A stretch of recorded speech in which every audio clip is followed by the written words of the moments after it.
करमदद कुरैशी से सलीम सोरानी की रिपोर्ट के मुताबिक district police officer Syed Hasnain Haider की हदायत पर डीएसपी सदर मुजफ्फरगढ़ फरत रसूल की निगरानी में एसएचओ मलिक अब्दुर्रऊफ ने कानून शिकन अनासर के खिलाफ कार्रवाइयां तेज करने के लिए टीमें तश्कील दे दी।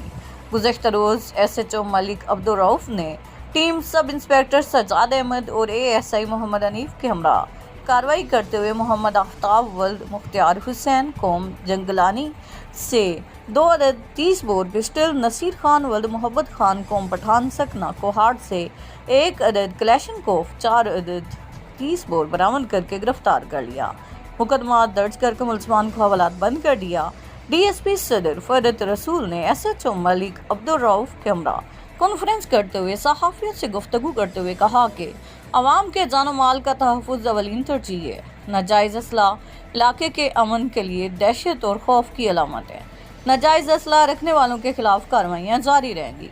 कार्रवाई पर SHO Malik Abdur Rauf, sub inspector Sajjad Ahmad और एएसआई मोहम्मद हनीफ भुट्टा को डीएसपी सदर फरत रसूल और डीपीओ मुजफ्फरगढ़ सैयद हसनैन हैदर की शाबाश व ज़जीन इलाका का खिराज तहसीन।